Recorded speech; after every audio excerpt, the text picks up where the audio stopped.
Without further ado, CK, I'll hand it over to you. Thank you. Welcome. I'm going to work for the next hour to earn that applause. I first want to say what a positive vibe, experience, and time I've had for the last 48 hours. A big secret sauce of mine is not so much that I'm a tech geek, though I am a loud and proud one. 30 years, how can it be? 15 technologies. And you know what? The reason that my story is even possible is not just technology. Technology is the noun. It's the verb.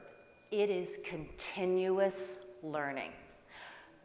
CK's personal mantra I live by and I work at every quarter, every year: invent, reinvent, and most important, repeat. Invent, reinvent, repeat. Folks, we're all living through history. I mean, duh, every day is history. But what I don't think we understand because of those headlines, that misinformation, those hashtags, those Hollywood movies, is that we're living in historic times. I posit that 150 years from now, they will talk about these times, these decades.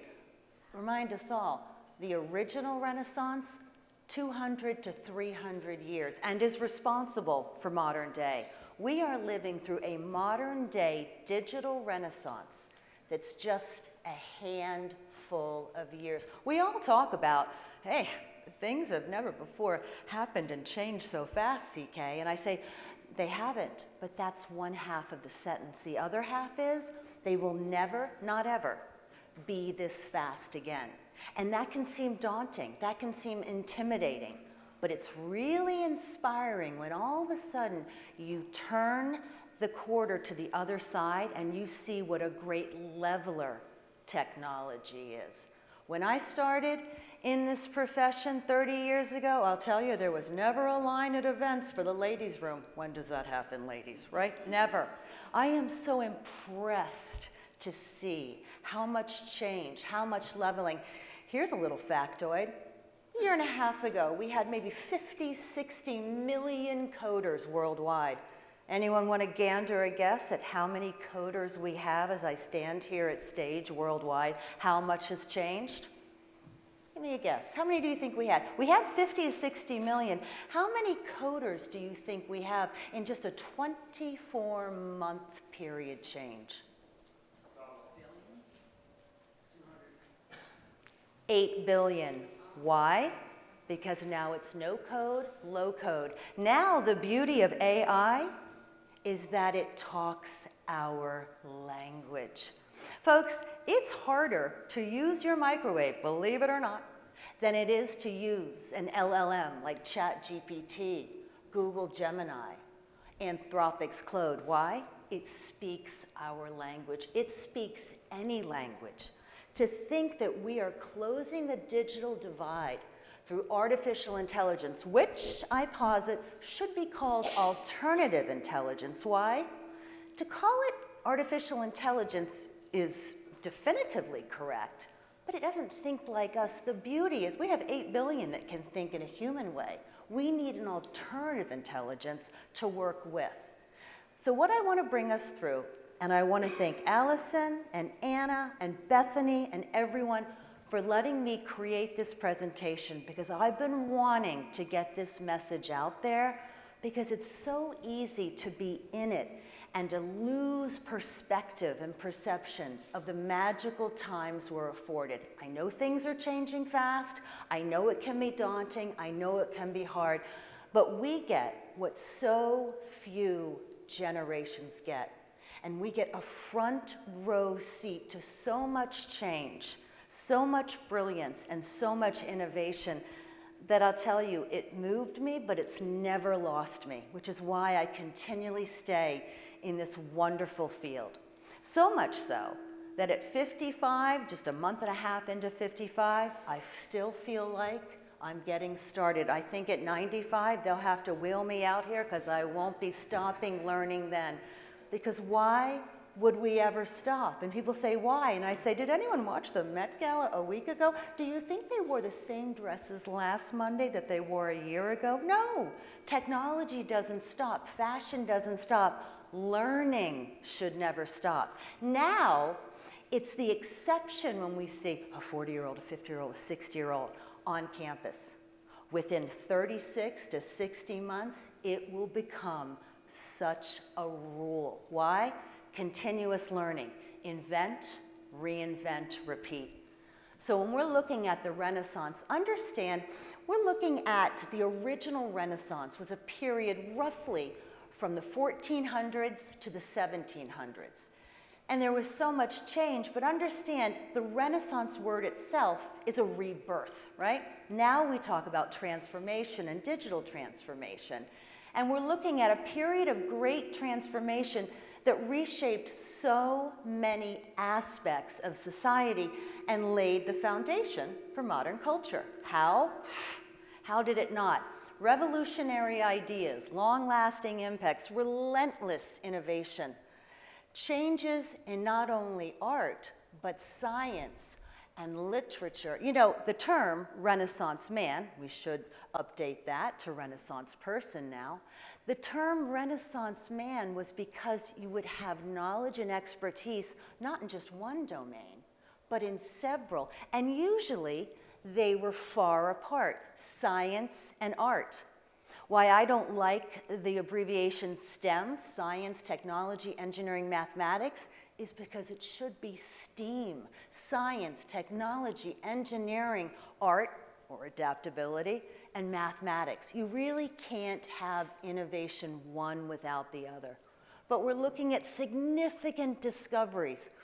You know, we're looking at so many discoveries in this modern day Renaissance that it's literally become normal to us to have massive breakthroughs every business quarter and every year. But the Renaissance, being able to have very important discovery, movable type, the printing press, the sharing of ideas, literally triggered changing everything. So when we look at the original Renaissance and we start to map that to modern day, just for the technologies alone, and let me be clear, I cannot fit them all on one slide, right? I cannot fit them all on one slide. But you're looking at a reimagined or a digital Renaissance that's triggering long-lasting impacts, revolutionary ideas, achievements across the board that we are living and breathing in basically a 50-year period. You know, for those of us who are old enough, we'll remember when we talked about the information age, and the information age is so exciting. But you know what's really exciting? When you synthesize, I loved what Vala said yesterday, that we're so siloed, even our data's siloed, right? When you synthesize that data to become insights, from information into intelligence, that's where we're at. And by the way, it's not improper to call this the AI age, not by a long shot. But what it really is we are living in the acceleration age. Even general purpose computing is going away to accelerated AI chips because we have accelerated technologies, accelerated timelines, and most importantly, they're like, what changes the most in tech? And I'll go, bet you won't guess it. Humans. Who here has noticed just how much expectations have changed since the mobile revolution? I say, the mobile revolution had nothing to do with devices. Nope. It had everything to do with once you put these devices in our hands, we became so patient, so kind. Wait, nope, not at all. Our behaviors, our patience levels plummeted, our expectations skyrocketed. It changed everything. In fact, Netflix and binge watching and all that is actually an output of the mobile revolution. Why? We want what we want when we want it, and we want to binge or snack the content in the way that we want it. We are living in a modern day Renaissance that they will speak about 100, 150, 250 years from now in the same way, in the same vein that we reflect on the original Renaissance. And you really want to map these thoughts and ideas from the original Renaissance to these parallels of today's Renaissance, because I really want to make it very palpable and detailed for you. And the Renaissance was a lot, and I've got 45 minutes, so I'm going to stick to 4 areas. First, we are going to look at innovation, the discoveries, the achievements, the innovation of the Renaissance and what we are working with today, and how far and widespread that is, all the implications, all the opportunities. Second, ideas. When the Renaissance was happening, the big piece was not movable type. It wasn't just about going from handwritten text to movable type and automating that. It was the share of ideas. And once you start sharing ideas, that can lead to information, that can lead to insights, that can lead to intelligence, and that leads to a lot of change. What's really cool is the humanity that was part of the Renaissance. Why? Because before the Renaissance, we were really focused on the divine, and then we started to focus on humans, human achievements, human abilities, elevating that. In fact, what do you think the humanities, all the literature, all of that came out of the Renaissance? And I'm going to show you, much like I did in my TEDx talk way back in 2018, where I explained the robot revolution, the AI revolution is actually a human revolution. More on that later. But when I go see my friend Chad and I see him at Amazon Robotics or I see him at Boston Dynamics, it's amazing just how much these engineers understand what a human-inspired revolution it is. But along those lines of humanity, if you really want to succeed in technology, the answer is 100% human, ensuring that we stay prepared, not panic-ridden, and re-skilled for this revolution. Singapore just announced in the last business quarter $4,000 for every single person over 40, and if you want to, under 42, to be re-skilled. The best nations, the best universities, the best communities that will win this Renaissance will be the best skilled, re-skilled, invent, reinvent, repeat, and then there's power. Renaissances are as magical as they are messy. They don't come easy. You know, when you learn of massive discoveries, I remember learning about the birthplace of America when I was in middle school, and we all hailed and we all celebrated that baby being born. We didn't so much talk about how hard the labor was, folks. We are in times when certain power structures like to hold on to that. In the Renaissance, they wanted to stay a feudal society. They didn't want to look at individualism. Where did democracy and capitalism and the worth of the individual being able to own land, not just only renting to your landlord, that came out of the Renaissance. So we're going to look at these 4 key areas and map them to the Renaissance that's occurring today. So first, we have to start off with innovation, because innovation is such a trigger, especially in a time when, before you had movable type, we literally had monks handwriting all of these texts, right? And by the way, what do you think they were writing again and again and again? You know what you're getting this year? The Bible. You know what you're getting next year? The Bible. Anyone here know why we call novels novels? Brand new type. Here's the thing, when you're sitting there writing everything out, and you get the Bible, and you get the Bible, and then you get the Bible, and then you've automated movable type, all of a sudden, along with humanism, along with individualism, you have different perspectives, you have different ideas. This is novel. That's the word novel, why it came out. Thank you for that thumbs up. It's always so nice to get that. Okay, the thing is, we take this for granted these days.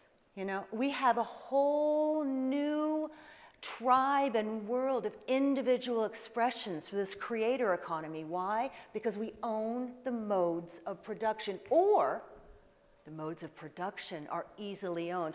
Keep in mind, this stage houses my entire company. Welcome. You have met her. I am a nano business of one, and I'm able to do what I'm able to do because whether it's a chat GPT or another technology, it's affordable, it's accessible, it's immediate, it's simple. It's easier to use these because of the human language. And let me go through this. When it goes to anything new, and I understand it, and it's human nature, but we always give automation such a hard time. Automation takes one for the team every single time. But automation is history's unsung hero. If we didn't automate, I just want to be really clear, we would still be hunting and gathering. We would not have agricultural revolutions. We would not have industrial revolutions. If we weren't automating, we would not be here learning. We would not have the leisure. The best thing that humanity's ever made is more leisure time. Why? More leisure time allows us to ideate, experiment, collaborate, and innovate. So the more automation, the better. Those robots are not taking our jobs. Nope.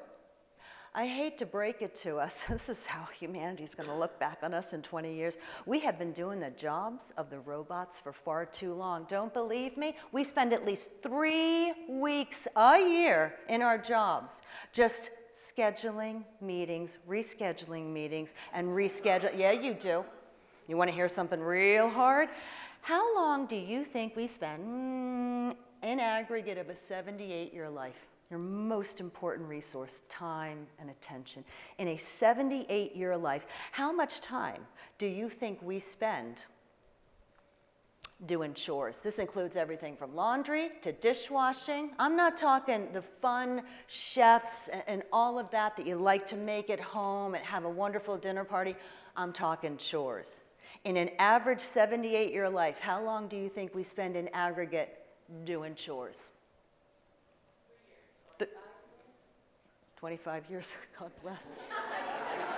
How many kids? No, I get it.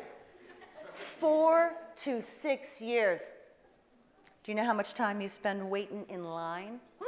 The future's going to be like, everyone was in these lines and they were always looking down at these weird things. Our smartphones aren't smart yet. They will be with AI. And what will happen is we won't have to have so much input for them. So they won't be the center of our darn conversation. They will work on our behalf, and we will allow to be more human-to-human interactions. 4 to 6 years of an average 78-year life doing chores. That's one. 10 months standing in line. I'm not done yet. Waiting on hold. I did this speech to a contact center, and I didn't really think about it, but they were so cute. They were like, 78 years. 1.5 months. 1.5 months. Folks, we spend our most precious resource, and we don't even think about it, time and attention. Why do you think all those social networks love having your attention? Folks, attention and time are most precious resource, right? But these are finite. I may not be able to make more time, but we can make more technologies to free up more time so that we can work and live at the top of our talents as humans. So automation, let's not kick it around. Automation is literally history's unsung hero. But let's take one automation, just one automation of the printed word, right? Gutenberg's movable type. And understand, Socrates was so hating on the printed word. It's why when you go to a library, you have reading rooms. Knowledge used to be oral, right? And only oral. He said, we're going to forget everything. And he had a point with that. 40% of Google searches are to remind us of what we have forgotten. But can you imagine what we would have missed out on without automating the written word? Let's look at how much it changed the world. First, mass production of books. The books is one thing. It's democratizing knowledge, right? Second, Renaissance and Reformation. When you start to flow those ideas, then you start to question things, and then you find out that other people question things. The Renaissance took place not just because of the innovation, because the tensions that we're building. Now, the church didn't so much like the Renaissance because they were so in charge of all, keeping us in order, all these good things, everyone's looking up, not down at humans, and they did not like that Copernicus very much because he said, I posit that the world does not actually, and the planets don't circulate around us, we go around the sun. Ooh, they did not like that one. But that idea spurred the scientific method because when you can share ideas, when you can democratize this, all of a sudden you have peer-to-peer research. All of a sudden you standardize these pieces. So we had everything from economic impacts, cultural exchange, the spreading of cultural knowledge, the cohesion of standardized languages, right? And better discovery, better travel. The scientific revolution, political shifts. From feudalism to individualism and more democracy was a tough one going. Man alive, was that worth it. Things that we take for granted were all spurred because of these innovations and the democratization, the accessibility of these tools. Now, I can access tools that massive Fortune 500s can with paying $20 a month. And they're simple, they're immediate, and I can continue my learning curve to everything to literacy and education. One thing that will help our illiteracy rates in the entire world is through the World Wide Web and being able to have an easier way through conversational language to learn and to increase literacy rates, and ethics and philosophy. So if that one innovation spurred so much change, can we even imagine between the World Wide Web and going from IT, which is going to be a cute, quaint way of saying things, because again, information technologies, to AI. AI is a tool. The big story, the real story is right now, right here, and bless all of our tech forefathers, they have been working towards AI since the 1940s, okay?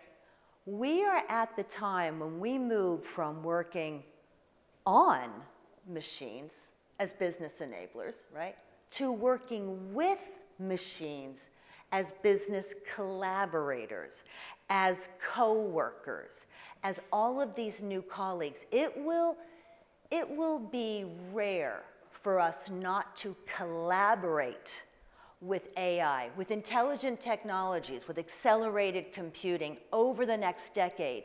And it's hard for us to understand how that's really going to improve humanity, so let me give you some really good widespread examples, because it's all about this collaboration, not competition, both doing their job but doing it better together. And probably the three best that I can think of have to do with education, safety, and health. First, with education. Through Khan Academy right now, every single child can get personalized tutoring with their homework. Where they're strong, where they're weak.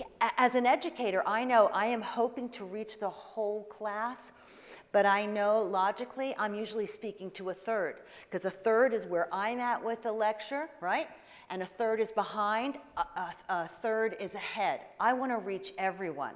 Personalized education, when we talk about hyper-personalization, we're not just talking about marketing, we're talking about education. But I don't want to stop there. I don't want to stop at K through 12, because learning doesn't stop at K through 12. Right now, I need a tutor. The number one way that AI serves me by giving me time back is that I have more time to learn, and I'm able to use these technologies as a tutor and a coach. They will look back on humanity and say, why did they ever stop learning? Why, right? Second, why were they ever without a coach and a tutor to help them at all times? We're learning. And you know what that we've learned about neuroplasticity? The more you learn, the stronger you are, the healthier you are, and quite frankly, the happier we are. Keeping us safer. The robots are not going to be hurting us because they're going to be too busy protecting us. I live in Southern California now, which is really a culture shift from the middle of New York City. We'll talk about that one at happy hour. But I gotta say that, and grew up in Andover. Yay. Okay, here's the deal. So I have a Boston connection, and I'm going to Fenway on Sunday because it's been way too long since I got a Fenway fix. Where I'm living in Southern California, we are always on watch for wildfires, and we've done much better with going from extreme drought to more normal levels. Thank goodness. But the systems we have up until the last 5 years, and we were lucky, have detected wildfires in 5 hours. But now through Descartes AI, using low orbit satellites, they never sleep, they never blink, they are constantly watching for hotspots. We have gotten that down from 5 hours to 10 minutes. We want to be able to have prevention, but on the way there, early detection. Most important of all, actually, the most important place that we could put robots, and I know this is gonna seem really controversial, but stay with me, is nanobots inside us. Not Big Brother, stay with me, Big Mother. Why? I'm gonna give you some really harsh stats. Ovarian cancer, stage 1. Thank God when we can detect it early. 95% survival rate. Stage 3, 5%. We want to rid ourselves of cancer altogether, but what we need to do on the way there is we need early detection. You know how we can pop open an app and check the health of our stock portfolio, or we can look at our AdWords so easy? If I was going to ask you right now, what's the state of your health? Well, I went to the doctor for my yearly annual, and he says I'm just fine because he cuffed me and said 120/80 is perfect for blood pressure. But the truth is, that might be high for you, low for me, perfect for you. Folks, it's not Big Brother, it's Big Mother when it comes to these things. Digital twins. The best place we can use digital twins is for our health. Why? We want to simulate how is that drug going to interact, not just with a focus group of 18 through 36-year-old females, but through your genome and your genome. This is where we need to go. Also, we look at these tools in business and we see they make us more productive. Trust me, it's magnificent. But where they'll really serve us is not just the increase in productivity, it's the decrease in complexity. I remember when Google came on the scene, and it was a breakthrough because I can today, and back then, I could search keywords and I can have one page of 10 results and then more and more pages, and it's right there at my fingertips. But now, the point and click web will soon be a punchline. Why? Because now it's describe and done. Now I don't want to have to use that time searching. I want that information to come to me without friction. We want to keep improving.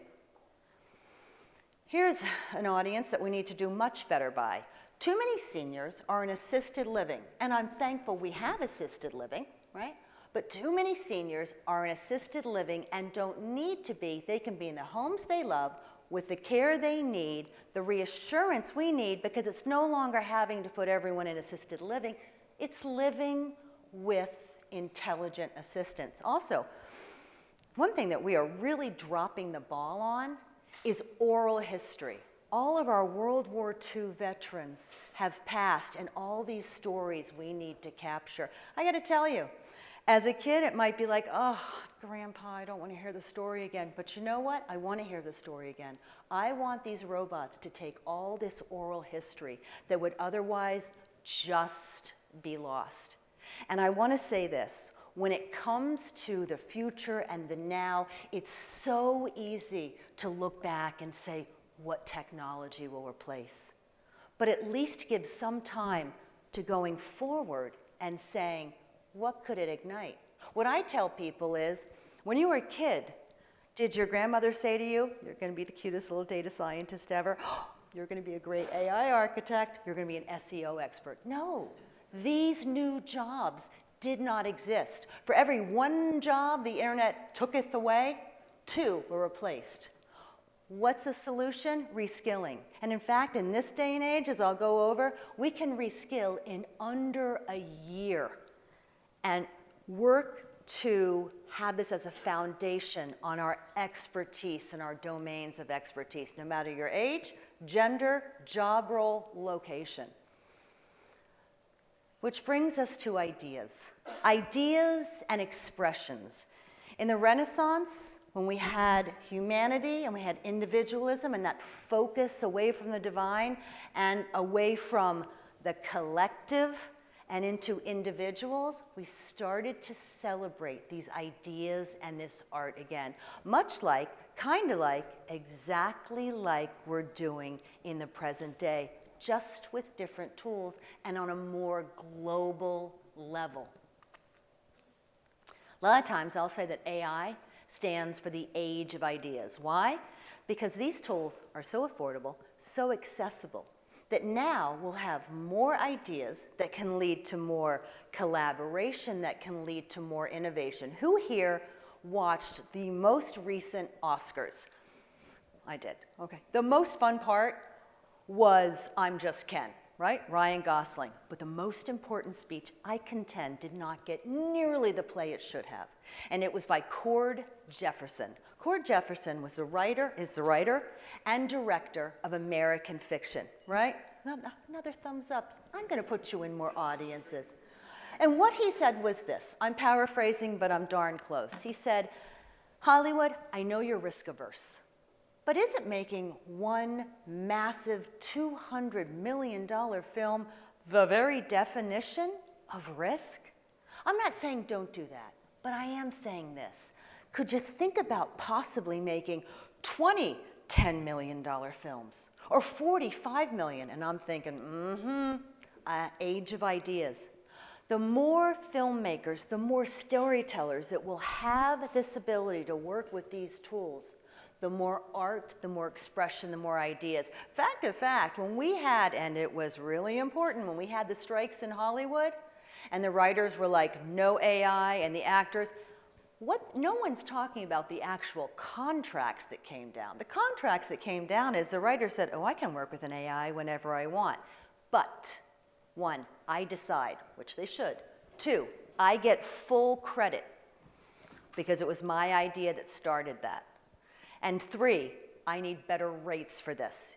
So these things that actually came down was a collaboration, and it was more important for everyone to be able to have these tools to be able to create and flow more ideas more readily. So that's why I loved, and look it up when you can on YouTube, because it's a gorgeous speech. But now I'm looking at all the new artists. We call it the creator class or the creator economy. And whether it's technologists with new code, whether it's entrepreneurs, whether they're having podcasts, whether they're on TikTok, and I know there's a lot of opinions and a lot of social and a lot hitting us, but these ideas are bubbling to the top. We literally celebrate individualism now. It is normal to be using these social media, whether like I use them for business media, or to create an entire business, because these individual ideas, this flow of information, is creating not only an industry that is set to hit about $500 billion by 2030, but it's enabling folks to think about how they're going to create their brand and how they're going to promote their expertise, and most importantly, the ideas. And we're learning so much about so many different areas. And the new palette, what are they going to use for their paints, for their tools, for their stencils? I call it, it's no longer the internet, it's an infinite. In about 10 years, it's going to be odd to say I'm online or offline, because the jig is up. We're always online. In fact, we're always living between two worlds, right? On the way here today, I'm ordering an Uber. And what am I doing while the Uber's coming? Watching the little car come to me 1 mile from me. Why? Because we can. We are living and working in two worlds all the time. And that creates a big blur for us. How? Well, I want more of my internet abilities, smart things, products, places, proximities, to happen in the physical world. So I want my physical world to have the features, the Nest thermostats, the Ring doorbells, all those that the digital world has. I call it the outer net. Get it? Cute, internet, outer net. But soon it's going to be the same thing, right? And the mobile web, we are constantly connected, which sometimes can be bad. I get that. I can't wait till smartphones are smarter. But we have this connectivity running through everything that we actually want our online world to resemble more of our offline world with this metaverse. And actually the metaverse is alive and well in manufacturing. By the way, a good question was asked today about how does manufacturing feel about these robots, cobots, and mobots taking jobs. Right now, right now we have 2 million job deficit in manufacturing, which means what becomes really, really, really valuable in a time of billions and billions and billions of bots? Millions of humans. I don't think that when we look back, like at the industrialization and mass manufacturing, when humanity in the 50s could create scores of widgets for pennies on a dollar, what became really valuable? Handmade artisan goods. So the story that we may be getting from a lot of outlets and a lot of angertainment, because that certainly sells, right, may not be the true story of these revolutions. And we're certainly not hearing enough about this digital renaissance. So it's turning into a full infinite. These are all the new tools of all the artistry and all the ideas that will become the novels of tomorrow. This is probably really important to understand because we're so fortunate where we live. I mean, like when we get into a dead zone or when, you know, our phones lose battery power or we go from 4 bars to 2 bars, we tend to just be angry about it because it is the minority, it is the exception, not the rule, right? But what percentage of that big round rock we call Earth, third from the sun, what percentage of the web do you think is currently worldwide? Currently worldwide. I'm talking about across all 8 billion. As I stand here at stage 2024, 30 years into this World Wide Web. 60? 40? 72? 10? 100? Okay. We are currently at 69% online. And let me tell you, when it wasn't with mobile and broadband, it was like 50% 10 years ago. So we're at 69%, 5.3 billion, right? By 2030, 80%. We go up another billion. By 2035, 90% online. When I talked about connectivity rates, when I was at Amazon Robotics, the first time Chad brought me along. Oh, so if you like this speech, please tell me. If you don't, Chad. It's on Chad. Love him. He's such a good guy. His CTO said this. He said, CK, when we connect the next billion, what are the chances we find the next Einstein? Like, it's that kind of thinking that just floors me. And I won't lie, I did think, damn, I wish I thought of that. But you know what? That's what's beautiful about ideas. And that's what's beautiful about different people looking at things. The takeaway is this. If the first 25, 30 years of the World Wide Web was all about the developed nations, the next 30 most assuredly goes to the developing nations. Actually, I love economist Eric Romer's take on this. He's like, why would you call developed nations developed? Are they just done? The very premise should be that we continue to create, we continue to innovate, we never get comfortable, right? They all should be developing. So the ideas and expressions, folks, we've just gotten started. And can we even imagine the knowledge share that's going to happen? All of the transformation as a result of giving others what we take for granted. I was lucky enough to speak at the United Nations in like 2011. Not in the big room where they solve the big problems, but in the most of the United Nations is humanitarian efforts. And they asked me, CK, what's the #1 technology that you would suggest to help our humanitarian workers? And I said, this is going to sound snide, but it's not meant that way. Stop sending everyone laptops. When you are working in the Sudan, when you are working out in the field, send them mobile phones and make everything mobile accessible. It's so important. And they're like, sometimes we get blinders on and we don't see what's obvious. And I said, that's why we need more ideas, we need more cultures, we need more connectivity, and we need more lifelong learning from more audiences. That helps to remove those blinders. So looking at now going from ideas after innovation, now we go into humanity. We are truly in a human revolution for many reasons. But chief among them is this. In the original Renaissance, we went from only focusing on the divine to focusing on the achievements and valuing that about humanity.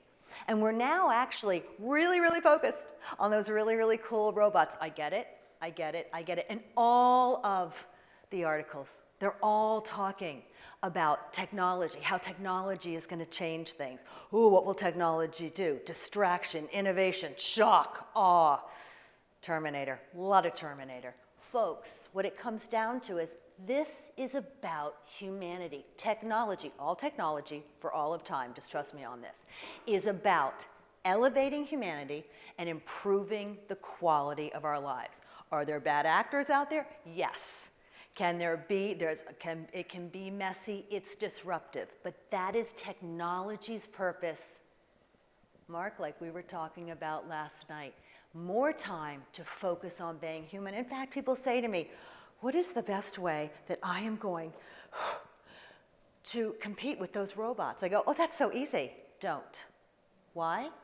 Because what the robots do well, I don't know about you, what the robots do well, quadrillions of computing in a millisecond, right? We don't do well. What we do well, have you ever really tried to have a conversation for more than a second with your Google Assistant? My house, I am constantly screaming at my connected devices because I want them to be smarter. What a fool's errand, CK. No, you know, when we ask, when are these robots going to have human feelings, folks, AI is simulating thinking. They eat data. This is how they talk in zeros and ones. For us to even put that on to robots and AIs is the wrong way to look at it, right? We have a problem with AI bias. My first problem with it is that we call it AI bias. Stop blaming the bots for your discrimination. That bot is a mirror that's talking back to you and saying, this is what we need to fix and why. What an immense time in history to be looking at this. So when it comes to humanity, both renaissances, both, are about a focus on the humans. In fact, AI heralds a very human future. I'm going to give you 3 key ways. First, for the first time in 20 years, being human is back, baby. Why? It's crazy, right? 8 out of 10 of the most marketable, most sought after skills, adaptability, leadership, no matter how connected that car, still got to tell it where to go. Collaboration, critical thinking. But CK, what if the AIs have all the answers? Good. It's always been the question. Every discovery, every solution, every achievement, every improvement, it started with a question. Who here has kids, whether they're past 3 or approaching 3? Who here has kids? Who here remembers the why stage? Why is the sky blue? Why is Christmas once a year? Why do I have to sleep? Why are there 24 hours? We are naturally wired for questions. It is more important to have the right question with these skills that leads to the innovation, that leads us to the answers. Then we can collaborate with the AIs to help us answer and have an alternative type of view. Human skills are back. Will you need to know AI? Yes, you will. The nice thing is, it talks your language right now. It's easier to learn than ever. There are ways to learn it, whether it's at this institution, online, webcast, or a bunch of both? Remember what I said, my story would not be possible, nor will it continue to be possible without continuing to learn and invent and reinvent. Human talent. Thank goodness that those bots, cobots, mobots, AIs are going to take on some of the tasks that are too dangerous to do, we should have never done in the first place, or should no longer do. If we've gotten this far in this many years since the original Renaissance, if those bots, if they take on more of the work, can we even imagine, because we got some big problems to solve. We need sustainability, we need a circular economy, we need to help with climate change, we need more inclusivity, we need all of these things, but we can't do them if we are wasting our time and attention. Here's the quiz. What are our most important resources as humans? Time and attention. And third, human experiences. I love what Starbucks says. Starbucks says we use the AIs in ways for optimizing our supply chain, to predict our staffing, and to better manage communications, but we're looking to free up humans. Why? We don't want to replace baristas. We want to take advantage of that time and have better experiences. Better human to machine interactions, better human to human experiences, especially in a time when everyone can touch and use these technologies. Our expectations, if you think the mobile revolution, we surge in our expectations. We ain't seen nothing yet, because we can all use these technologies. They're not just for the 1%, they're for all. Now this is a big one. What no one's talking about, and should be talking about, is the #1 challenge in the time of acceleration, automation, and AI. And I can assure you, it's not technology, it's humanity. And this is a big piece. A big piece is that AI is igniting a massive reskilling revolution and a need for digital skills. Digital literacy, enough to use these tools, and like I said, the humanities, being human is back, but we're not looking at enough is the humans, because we're so focused on that shiny object, all the bots, all the intelligence. But just like in the Renaissance, when the focus was on humanity, the smartest companies will be looking at constantly reskilling their employees, whether they're partnering with universities like this, whether we're having conferences, which is why it's so important to have conferences like this in a time of high tech, because reskilling is at an all-time high. By 2025, 7 months, 6 months from now, right? 50% of employees will need reskilling on AI. Does that mean a 4-year degree? No. It means integrated into companies. I tell companies, you know, you invest in R&D, research and development, but you say you spend on learning and development. That's the biggest investment that could happen. So now it's ongoing training. But that number is small. It soars to 90% will need reskilling by 2030, which means whether you're 20 right now, still in school, or whether you're 55 like me, no matter, we're all in the same boat of constantly reskilling and refreshing our knowledge. And we're lucky. When I started reskilling at Rutgers Business School 13, 14 years ago, we were one of the only ones on the block that were reskilling these executives, and there was hardly anything available to us now.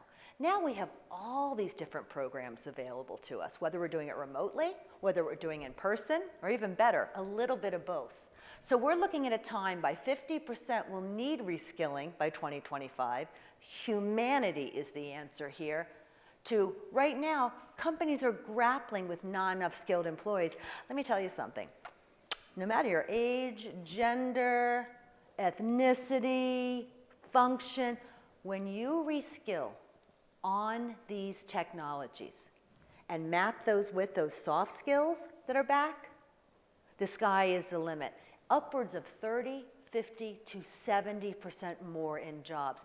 We are back to, it's not just who you know anymore, leveler if ever there were one. It is what you know and how you can use that. Here's a big one. General skills have a half-life of 5 years. Tech skills, sinks to 2.5 years because there's so much to learn. Once you get in the process of making reskilling part of your every month, it's not at all daunting. In fact, it's exciting because you're building on this. I get the question a lot, oh, is undergrad and grad school worth it? Heck yeah, it's worth it, just like K through 12 was. What we need to do better is not just teach kids and adults what to learn, but how to learn quickly. We were talking about this yesterday, learning agility, mental agility, learning that art and learning it earlier. We're looking at 85 million unfilled jobs by 2030. So right now we're going through this really weird in-between where you're seeing layoffs and you're seeing these great job reports. It's because we're not sure what to make of it. Listen to me here. Reskilling and keeping up on these technologies along with your domain experience, you can write your future. 8.5 trillion in unrealized revenue, it'll be more than that. This is the big one that everyone freaks out. Dell comes out and says 85% of jobs, the job titles, we don't know yet by 2030. And everyone's like, oh my gosh, should I just go home and end it all? And I said, technology is going to reshape your job role in the stuff that you like to do much more and a lot less of what you don't like to do. And then you need to fit the tools in. But the problem is what we're not teaching, I teach, is look at the tasks first. We know our tasks. We know our roles. We know our responsibilities. And then map. It's a tedious process, but map out what you do, what your everyday, what your workflows are like. And then on the other side, say, okay, I found out that a lot of meetings, right? A lot of note-taking and a lot of emailing, campaigns. Where can you introduce automation to answer the question you all know the answer to? What am I wasting time on? What do I wish I could spend more time on? So humanity is huge in this era and in the past Renaissance and the next one that's coming in a couple hundred years.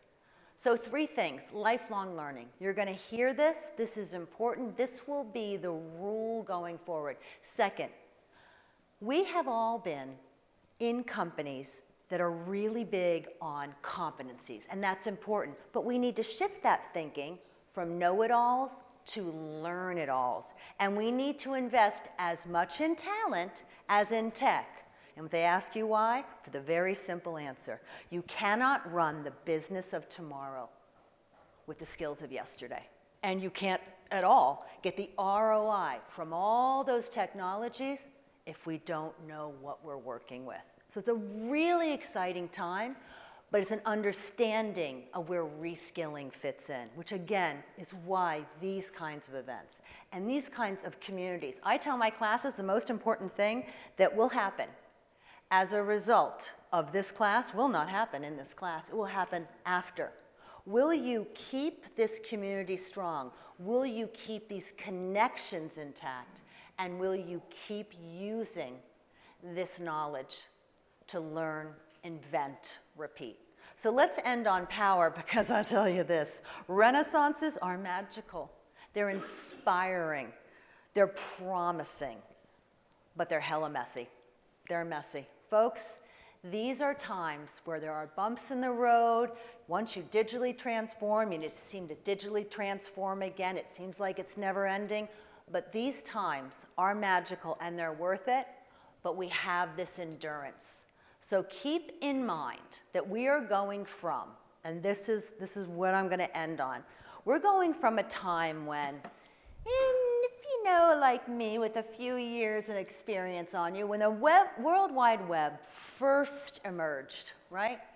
And everything was possible and exciting. It was owned mainly by publishers.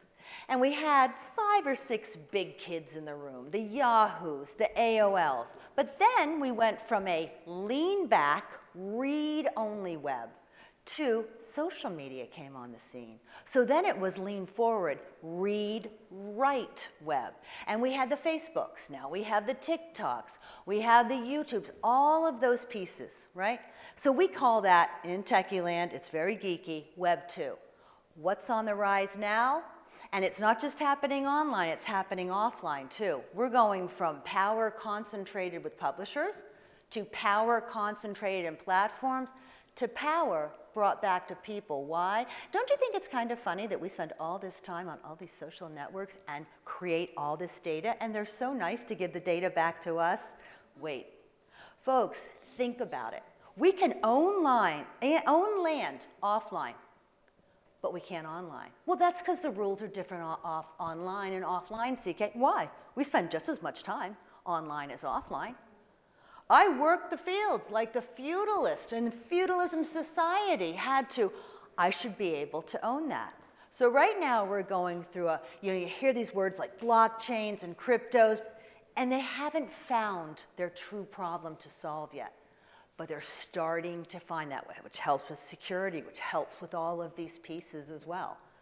So we are really going from a time where with individualism and the Renaissance, we went from feudalism to more capitalism and democracy. We're starting to see that play out online. Will it be messy? Yes, it will be messy. We also have amazing things happening right now. We have made huge leaps with diversity. If you see all the strikes, we're finding out exploitation can happen in all stripes, types, and flavors, but we are pushing back because we're saying, just because we've had this power structure here, it won't always happen.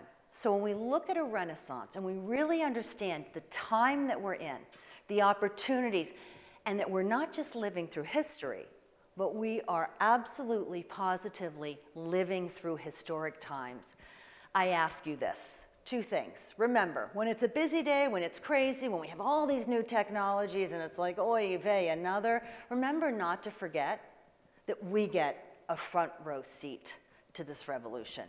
And second, remember to use it to your absolute benefit, because disruption and innovation are two sides of the same quarter. And we can be the companies that say, who moved my cheese in all my cheese factory? Or we can say, given the technologies that we have now, how would our business models, how would our brands, and most importantly, the expectations of our customers, how would they be different? And build on that. Because we no longer have a time with ivory towers only having these technologies and this knowledge. Now we have it. Thank you so much for giving me time up here.